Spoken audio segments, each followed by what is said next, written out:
আমাদের রাজনীতি ২০২৫ সনের ডিসেম্বর মাসে এসে যেভাবে ঘন ঘন বাক পরিবর্তন করছে, আমাদের দেশে বর্ষাকালে পদ্মা নদীতে যখন বন্যা হয়, সেই বন্যার সময় পদ্মার তীরবর্তী অঞ্চলে যে ভাঙন দেখা দেয়, যখন পদ্মা তীরের মানুষগুলোর জীবন জীবিকা সব কিছু ধূলিসাৎ হয়ে যায়, প্রত্যেকটি রাত বিনিদ্র কাটে, এই বুঝি তার বসতভিটা ভেঙে পদ্মা গর্ভে বিলীন হয়ে গেল। এই যে একটা আতঙ্ক আমাদের পদ্মাপাড়ের মানুষদের, যে সারাটি বছর তাড়িত করে, বর্ষার আতঙ্ক যেভাবে তাদেরকে তাড়িত করে, আর বর্ষা মৌসুমে এসে চারিদিকে যখন প্লাবিত হয়, তখন যেভাবে তারা ঠিক ওই বিপদের মধ্যে একেবারে শেষ মুহূর্ত পর্যন্ত বসত ভিটে আঁকড়ে ধরে। আর যখন ভয়াল পদ্মার করাল গ্রাসে জায়গা জমি বাড়ি ঘর গাছপালা থেকে শুরু করে এমনকি মসজিদ মন্দির পর্যন্ত পদ্মা গর্ভে বিলীন হয়ে যায়, তখন পদ্মাপাড়ের মানুষের যে হাহাকার, তার যে আরতি, এটি কেবলমাত্র যারা ভুক্তভোগী তারাই বলতে পারবেন। আর যারা কবি সাহিত্যিক তারা সেটা ভাষায় বা লিখনীতে প্রকাশ করতে পারবেন। আমজনতার পক্ষে এটা বোঝা সম্ভব নয়। তদ্রূপ আমাদের এই সময়টিতে পুরো দেশের রাজনীতি এবং রাজনীতির সাথে সংশ্লিষ্ট অর্থনীতি, রাজনীতির সাথে সংশ্লিষ্ট সামাজিক সম্পর্ক, রাজনীতির সঙ্গে সম্পৃক্ত ধর্ম কর্ম, বিয়ে শাদী, আচার আচরণ, একেবারে সব কিছু গত 15টি মাসে ঠিক সেই অবস্থায় আছে যেভাবে বর্ষাকালে পদ্মাপাড়ের মানুষ নদী ভাঙনের আশঙ্কায় থাকে। ধরুন, এই গত 15 মাসে যা কিছু ঘটেছে, মেয়ের বিয়ে হচ্ছে, পিতা আওয়ামী লীগ করে, তো পরিস্থিতির কারণে তিনি পলাতক আছেন। বিয়ের অনুষ্ঠান হচ্ছে, বিয়ের অনুষ্ঠানে এসে হঠাৎ করে যারা মব সৃষ্টিকারী তারা এলেন, এসে বিয়েটা ভেঙে দিলেন। যারা আয়োজক ছিলেন তাদেরকে মারধর করলেন, যারা বরযাত্রী এসেছিলেন তাদেরকে ধাওয়া দেওয়া হলো, তারা পালিয়ে গেলেন। এই ঘটনা বাংলাদেশে কখনো ঘটেনি। এরকম অসংখ্য ঘটনা, যেগুলো যদি আমি বলতে চাই রীতিমতো মহাকাব্য রচিত হয়ে যাবে। আমরা যারা 70-এর দশকে বালকবেলা কাটিয়েছি, আমাদের কাছে একজন শিক্ষক, তা তিনি প্রাইমারি স্কুলের শিক্ষক হন কিংবা হাই স্কুল, এই দুটো প্রতিষ্ঠানে যারা শিক্ষক মণ্ডলী ছিলেন তাদেরকে আমরা মনে করতাম বটবৃক্ষ। আর কলেজে বা বিশ্ববিদ্যালয়ে আমরা যখন পড়েছি, তখন শিক্ষক মণ্ডলীদেরকে মনে হতো দূর আকাশের নক্ষত্র মণ্ডলী, যাদেরকে ধরা যায় না, ছোঁয়া যায় না, কাছে যাওয়া যায় না, কেবল দূর থেকে তাদের আলোক বর্তিকার যে বিকিরণ, এটাকে অনুভব করা যায়, এটিকে ধারণ করা যায়। কলেজ এবং বিশ্ববিদ্যালয়ের শিক্ষকদের সম্পর্কে আমরা ওই জমানাতে অমনি মনে করতাম। কোন একজন শিক্ষকের সঙ্গে সামনে দাঁড়িয়ে কথা বলা, তারপরে তার বাসায় গিয়ে খাওয়া দাওয়া করা ইত্যাদি, মানে কলেজ জীবনে, স্কুল জীবনে এগুলো কল্পনাই করা যায় না। আর স্কুলে এবং প্রাইমারি স্কুলে এবং হাই স্কুলে যে শিক্ষকদের সঙ্গে আমাদের মমত্ব হতো, সেটা হলো তাদের পিতৃসুলভ আচরণের জন্য। কেউ হয়তো ক লিখতে পারে, তো খটা লিখতে খুব কষ্ট হচ্ছে, তো অনেক শিক্ষক ঠিক পিতার ভূমিকায় বা মায়ের ভূমিকায় কাছাকাছি এলেন। এবং একইভাবে যারা আরবি পড়াতেন তাদের মধ্যেও ঠিক এরকম পিতৃসুলভ একটা আচরণ ছিল, মাতৃসুলভ একটা আচরণ তাদের মধ্যে ছিল। আশ্রয় দিতেন, প্রশ্রয় দিতেন, শেখাতেন, এবং যার মধ্যে যে গুণাবলীটি রয়েছে, কেউ হয়তো ভালো বাংলা বলতে পারে, কেউ হয়তো ভালো অঙ্ক করতে পারে, কেউ হয়তো খুব ভালো স্পোর্টসম্যান, শিক্ষকরা এই মেধাগুলো প্রাথমিক এবং মাধ্যমিক স্তরে তারা বাছাই করতেন এবং সেইভাবে তাদেরকে প্রমোট করতেন, আমরা সেভাবে দেখেছি। এবং ও কারণে কেউ হয়তো পরবর্তীতে বিশ্ববিদ্যালয়ের শিক্ষক হয়েছেন, ছাত্র থেকে ম্যাজিস্ট্রেট হয়েছেন, এমপি হয়েছেন, মন্ত্রী হয়েছেন, কিন্তু শিক্ষকদের প্রতি সেই শ্রদ্ধাবোধ কখনো যায়নি। কিন্তু এই গত 15 মাসে আমরা দেখলাম যে আমাদের সেই শিক্ষক সমাজকে যেভাবে লাঞ্ছিত করা হয়েছে, অপমানিত করা হয়েছে, তাদেরকে যেভাবে শারীরিকভাবে চড় থাপ্পড় মারা হয়েছে, বেদম প্রহার করা হয়েছে, চেয়ার থেকে তাদেরকে ফেলে দেওয়া হয়েছে ধাক্কা দিয়ে, লাথি দিয়ে, তাদেরকে শিক্ষা প্রতিষ্ঠান থেকে তাড়িয়ে দেওয়া হয়েছে, তাদেরকে পিটানোর জন্য মানে রীতিমতো দাবড়ানি দেওয়া হয়েছে। অনেক শিক্ষক প্রাণ বাঁচানোর জন্য যেভাবে দৌড় দিয়েছেন, পিছনে যদি আপনাকে 10টা শুয়োর কিংবা 10টা পাগলা কুকুর আপনাকে তাড়া করে, তখন মানুষের মধ্যে যে ধরনের একটা প্রাণ ও ভয় তৈরি হয়, গত 15 মাসে এরকম অনেক দৃশ্য দেখতে পাবেন যে আমাদের শিক্ষক মণ্ডলীরা ওইভাবে প্রাণ ভয়ে দৌড় দিয়েছেন। এরকম অসংখ্য ঘটনা, আমি শুধুমাত্র একটা জিনিস বললাম, যেটা আমাদের সমাজের যে বিবর্তন, সেই বিবর্তনটিকে একেবারে মানে প্রাগৈতিহাসিক যুগ, যখন মানুষ উলঙ্গ থাকত, যখন যৌনতার কোনো বাধা ছিল না, তারপরে খাবার দাবারের মধ্যেও কোনো বাধা ছিল না, কাঁচা মাংস খেত মানুষ, এই যুগটিকে বলা হয় প্রাগৈতিহাসিক। মানে যেদিন থেকে ইতিহাস লেখা শুরু হয়েছে তার আগের জমানা, যেটার ইতিহাস আমাদের জানা নেই। আমরা কল্পনা করতে পারি তারা গাছের ডালে শুয়ে থাকতো বন্যপ্রাণীদের আক্রমণ থেকে বাঁচার জন্য, বন্যপ্রাণীর মাংস খেত, কাঁচা মাংস, এবং তখনও অস্ত্র আবিষ্কার হয়নি, পাথর দিয়ে গুটিয়ে গুটিয়ে লাঠি সোঁটা দিয়ে তারা প্রাণের শিকার করতো। এই যুগটিকে বলা হয় প্রাগৈতিহাসিক যুগ, এবং ওই সময়টা ছিল মাতৃতান্ত্রিক সমাজ। তো আমরা এই গত 15 মাসে আমাদের জীবনের অনেকগুলো ঘটনা ঘটেছে যেটার সঙ্গে কোনো ইতিহাসের মিল পাবেন না। ইতিহাসের আগের যে সেই প্রাগৈতিহাসিক যুগ রয়েছে, সেই প্রাগৈতিহাসিক যুগের বর্বরতা আমাদের এই সমাজে ফিরে এসেছে। এভাবে চলতে চলতে 2025 সনের যে ডিসেম্বর মাস, এটি যখন শুরু হলো, এই ডিসেম্বর মাসে একটার পর একটা ঘটনা ঘটতে থাকলো, এবং সেই ঘটনা ডিসেম্বরের 1 তারিখ থেকে ডিসেম্বর মাসের 25 তারিখ পর্যন্ত যে ঘটনাগুলো ঘটেছে, তার মধ্যে উল্লেখযোগ্য ঘটনা উসমান হাদির মর্মান্তিক হত্যাকাণ্ড বা মৃত্যু।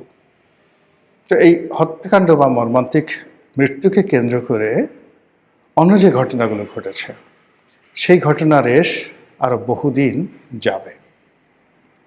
এরপরে হঠাৎ করে বিএনপির চেয়ারপারসন, ভারপ্রাপ্ত চেয়ারম্যান জনাব তারেক রহমান, তিনি বাংলাদেশে আসার ঘোষণা দিলেন এবং তিনি 25 তারিখে বাংলাদেশে এলেন। তার আসার পরে 25, 26, 27, 28 এই 3 দিন বাংলাদেশে, 25, 26, 27, 28 মোট 4 দিন সারা বাংলাদেশে যে ঘটনাগুলো ঘটলো, এটা বিএনপির লোকও কল্পনা করতে পারেনি, আর বিএনপির যারা প্রতিপক্ষ তারা তো একেবারেই কল্পনা করতে পারেনি। পুরো রাজনীতির যেটিকে বলা হয় কোর্স অফ অ্যাকশন, সেই অ্যাকশনগুলো একেবারে এলোমেলো হয়ে গেছে।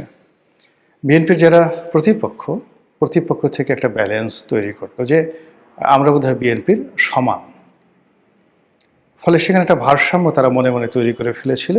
আর বিএনপি যদিও তাদের যারা প্রতিপক্ষ তাদেরকে কখনো রাজনৈতিক শক্তি মনে করেনি, ফলে এখানে একটা চিন্তা চেতনার মধ্যে একটা ভীষণ রকম ভারসাম্যহীনতা। বিএনপির 35% যারা বিএনপির সাপোর্টার, তারা মনে করছেন জামাত, এনসিপি এরা কোনো রাজনৈতিক প্রতিপক্ষ নয়, দলও নয়, এদের কোনো ক্ষমতা নেই, কাজেই তাদেরকে কোনো পাত্তা দেওয়া বা তাদের সাথে সমঝোতা করা দরকার নেই, আমরা এমনিতেই ক্ষমতা চলে আসবো। তারা কেবলই মাত্র কারোর সাথে সংঘাত, দ্বন্দ্ব বা অহেতুক ঝামেলা না জড়িয়ে বর্তমান সরকার যারা চালাচ্ছে তাদেরকে তোয়াজ করে, তদবির করে একটা ইলেকশন অনুষ্ঠানের জন্য সর্বোচ্চ কূটনৈতিক তৎপরতা তারা চালিয়ে আসছিল। তো তারই ধারাবাহিকতায় যখন তারেক রহমান সাহেব আসলেন বাংলাদেশে, এটাও ঘটনা নাকি দুর্ঘটনা, এটি বিএনপির কোনো সিদ্ধান্ত না তারেক রহমান সাহেবের একক সিদ্ধান্ত? এই যে তারেক রহমান সাহেবের বাংলাদেশে আগমন, এটার পেছনে কি ডক্টর মোহাম্মদ ইউনূসের গ্রিন সিগন্যাল, নাকি এটার পেছনে ভারতের গ্রিন সিগন্যাল, নাকি রাশিয়ার গ্রিন সিগন্যাল? এই বিষয়গুলো নিয়ে আলোচনা হচ্ছে এবং এইগুলো নিষ্পত্তি হওয়া খুবই জরুরি। এর কারণ হলো এই বিষয়গুলোর উপরে আগামী দিনের যে বাংলাদেশ নামক রাষ্ট্র, সেই রাষ্ট্রটির শ্রেণী চরিত্র নির্ভর করছে, যেটা বলছিলাম। তো তারেক রহমান সাহেব আসার পর যেটি হলো, রাজনীতির যে ভারসাম্যটি ছিল এই গত 15 মাস ধরে, সেই ভারসাম্যটি পুরো একেবারে 180 ডিগ্রি অ্যাঙ্গেলে উল্টে গেছে। বিএনপির যারা লোকজন রয়েছেন তারা প্রাণান্ত চেষ্টা করছেন এখন তারেক রহমান সাহেবের দৃষ্টি আকর্ষণ করার জন্য, যে রাষ্ট্রীয় প্রতিষ্ঠানগুলো কিংবা ব্যবসায়িক প্রতিষ্ঠানগুলো, কর্পোরেট হাউসগুলো, মিডিয়াগুলো এতদিন এনসিপির তেলবাজি করত, ডক্টর মোহাম্মদ ইউনূসের মনোরঞ্জনের চেষ্টা করত, আর আওয়ামী লীগের বিষোদ্গার করত এবং বিএনপির ব্যাপারে 50-50। তারা এখন ধরেই নিয়েছে যে তারেক রহমান সাহেব প্রধানমন্ত্রী, বিএনপি ক্ষমতায় আসছে, বাকি যে রাজনৈতিক দলগুলো তারা আনাকুম জানাকুম, কাজে তাদেরকে ভুলে গিয়ে একেবারে 100% তারেক রহমান সাহেব বিএনপি বন্দনা, এটিকে এখন বাংলাদেশের সর্বস্তরে শুরু হয়েছে, যা কিনা বিএনপির যারা প্রতিপক্ষ তাদেরকে অপমানিত, লাঞ্ছিত, বিক্ষুব্ধ, ঈর্ষান্বিত করে তুলছে। যারা দুর্বল চিত্তের, বিরোধী পক্ষে যারা দুর্বল চিত্তের, তারা ইতিমধ্যে এলোমেলো হয়ে গেছে, বিরোধী শিবিরে ভাঙন শুরু হয়ে গেছে। এবং আপনারা দেখেছেন যে বিএনপির সঙ্গে যে সকল রাজনৈতিক দলের জোট করার কথা ছিল এবং সে সকল জোটের যারা কর্তা ব্যক্তি, তারা খুব, যাকে বলা হয়, গর্ব নিয়ে তারা বলছিলেন যে আমরা নিজেদের প্রতীকে নির্বাচন করব, স্বতন্ত্র নির্বাচন করব, এবং আমাদের সাথে আসন সমঝোতা হবে কিন্তু প্রতীক থাকবে। কিন্তু এই তারেক রহমান সাহেব আসার পরে তাদের মনে হচ্ছে যে বিএনপির যে জোয়ার এসেছে, এখানে ধানের শীষের বাইরে অন্য কোনো প্রতীক নিয়ে, সেটা রাজনৈতিক দলের হোক কিংবা স্বতন্ত্র হোক, অন্য কোনো প্রতীক নিয়ে মাঠে দাঁড়ানো যাবে না। থানা, পুলিশ প্রশাসন কেউ তাদের সঙ্গে কথাও বলবে না, নেতাকর্মীরা তাদেরকে পাত্তা দেবে না, এবং জনগণের সামনে যদি তাদেরকে রাম ধোলাই করা হয়, রাজনৈতিক প্রতিপক্ষ যদি তাদের উপর জুলুম অত্যাচার করে, তাহলে তাদেরকে রক্ষা করার জন্য কেউ এগিয়ে আসবে না। ফলে বিএনপির বাইরে বেশ কয়েকজন নেতা তারা তাদের দল ত্যাগ করে বিএনপিতে যোগদান করে ফেলেছে, যেটা আমরা কল্পনা করতে পারিনি।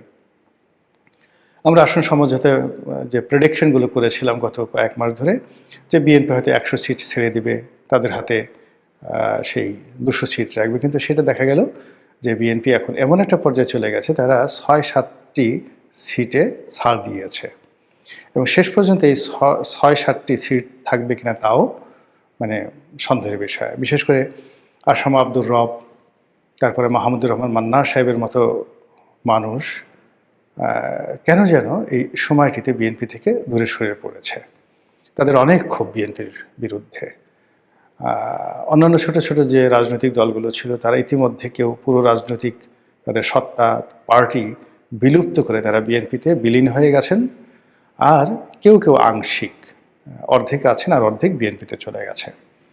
ফলে বিএনপির অভ্যন্তরীণ রাজনীতি এবং জোটগত রাজনীতি, এই রাজনীতিতে অভাবিত ঘটনাগুলো ঘটছে এবং ভারসাম্য নষ্ট হয়ে গেছে। এবং যখনই কোনো একটা জায়গাতে ভারসাম্য নষ্ট হয়, তখন সেখানে হয়তো মানে পাহাড়ের মতো কোনো কিছু একটা উঁচু হয়ে ওঠে, অথবা সেখানে হ্রদের মতো, পুকুরের মতো মাটির দেবে গিয়ে একটা কৃত্রিম হ্রদ তৈরি করতে, বা একটা ন্যাচারাল সেই জলাভূমি তৈরি করে।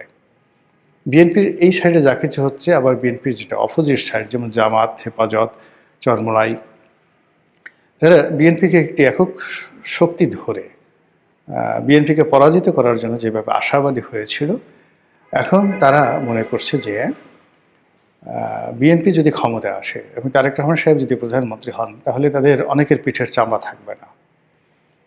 পিঠের চামড়া থাকবে না এই কারণে যে তাদের কাছে 2001 থেকে 2006 এই সময়ের যে স্মৃতি আছে, সেখানে জনাব তারেক রহমান সাহেবকে তারা মনে করছেন যে তিনি একজন রাফ এবং টাফ মানুষ, তিনি কোনো কিছু সহজে ছেড়ে দেওয়ার মতো মানুষ নন। তিনি রাজনীতি করছেন গত সেই 17 বছর ধরে, অনেক ভালো ভালো কথা বলছেন, অনেক পরিবর্তন হয়েছেন, পশ্চিমা ধাঁচের চিন্তা চেতনা দ্বারা তিনি প্রভাবিত হয়েছেন। এগুলো কথার কথা, এগুলো সান্ত্বনা, কিন্তু বাস্তবতা হলো যে তার যে মৌলিক ক্যারেক্টারিস্টিক, তার যে চরিত্র, তিনি কেমন রাজনীতি করবেন, কি করতে পারেন, কি করবেন, ইত্যাদি বিষয়গুলোর একটা পোর্ট্রেট তৈরি হয়েছে 2001 থেকে 2006 সন এই সময়টিতে। আপনারা যারা হিউম্যান সাইকোলজি জানেন, তারপরে আপনারা যারা জেনেটিক ইঞ্জিনিয়ারিং মানুষের শরীর গঠনের প্রকৃতি জানেন, তারা নিশ্চিতভাবে বলতে পারেন যে মানুষের যে অভ্যাস, মানুষের যে চরিত্র, মানুষের যে ক্যারেক্টারিস্টিক্স কিয়ামতের দিনও পাল্টায় না। যারা দুনিয়াতে মিথ্যা কথা বলে তারা কিয়ামতের দিন হাসরের নাসরের ময়দানে আল্লাহর সামনে দাঁড়িয়ে মিথ্যা বলবেন। আল্লাহ বিভিন্ন সাক্ষী হাজির করবেন, এমনকি ওই সমস্ত লোকদের হাতের জবান খুলে দেবেন। হাত বলবে যে ও চুরি করেছে, ঠোঁট বলবে ও মিথ্যা কথা বলেছে, যৌনাঙ্গ বলবে ও জেনা করেছে, কিন্তু তারপরে সে মিথ্যা কথা বলবে যে না, আমি এগুলো করিনি। এই হলো মানুষের নফস। তো কাজেই বিএনপি এবং তারেক রহমান সাহেবকে যদি আপনাকে মূল্যায়ন করতে হয় ইন্টেলেকচুয়ালি, তাহলে তাদের যে অতীত শাসন কাল, বিএনপির যে 1991, 2001 এই দুটো শাসনকালকে যদি আপনি ধরেন, তার চাইতে 10% প্লাস মাইনাস হবে, নট মোর দ্যান দ্যাট। আর ব্যক্তি তারেক রহমান সাহেবকে নিয়ে যদি আপনি চিন্তা করেন, তাহলে তার যে 2001 থেকে 2006 ওই সময়টাতে তার যে কর্মকাণ্ড, এটির 10% প্লাস মাইনাস হবে, নট মোর দ্যান দ্যাট। আর যেহেতু তার বয়স হয়েছে, এখন তার বয়স 60 বছর, কাজে এই সময়টিতে তিনি তার যৌবনের মতো এত মানে দুর্গম গতি নিয়ে, দুর্দমনীয় মনোভাব নিয়ে অনেক কিছু করতে পারবেন না। ফলে তার দলকে নিয়ন্ত্রণ করা তার জন্য আসলে সমস্যা হয়ে যাবে। অধিকন্তু অতীতে যেমন তার নিজের দলের মধ্যে একটা ব্যালেন্স ছিল, সেখানে অনেক প্রবীণ প্রাজ্ঞ রাজনীতিবিদ ছিলেন যারা এখন নেই। আর এখন যে সকল তরুণ সম্প্রদায় আছেন তারা অতীতের তরুণদের চাইতে ভালো নন, এখানে নিশ্চিত বলা যায়। কোনো দিক থেকেই 2001 সনে যারা তরুণ ছিলেন বিএনপিতে, তরুণ তুর্কি ছিলেন, তাদের যে যোগ্যতা, অভিজ্ঞতা, দেশপ্রেম, শিক্ষা দীক্ষা ছিল, সেই তুলনায় এখন যারা তরুণ আছেন তারা অনেক বিলো স্ট্যান্ডার্ডের। এর জন্য সেই যে গত 17 বছরের দমন পীড়ন যেভাবে জড়িত, অর্থনৈতিক অবস্থা জড়িত, অনেক কিছু, কিন্তু হঠাৎ করে আপনি এই শ্রেণীকে দিয়ে ভালো কিছু করতে পারবেন না। এটা বিএনপির যারা প্রতিপক্ষ, এখন এই তারেক রহমান সাহেবের উপস্থিতি এবং তাকে নিয়ে যে জয়গান হচ্ছে, তার প্রেক্ষিতে তারা বুঝতে পারছে যে পিঠের চামড়া থাকবে না। ফলে তারা এখন জামাতের সাথে থাকতে চাচ্ছে না। চরমোনাই, আমি আজকের দিনে যে ভিডিওটি করছি সেদিনের খবর হলো চরমোনাই জোট করছে না। মামুনুল হক সেও জামাতের সঙ্গে থাকতে চাচ্ছে না। এদিকে এনসিপিতে ভাঙন শুরু হয়ে গেছে।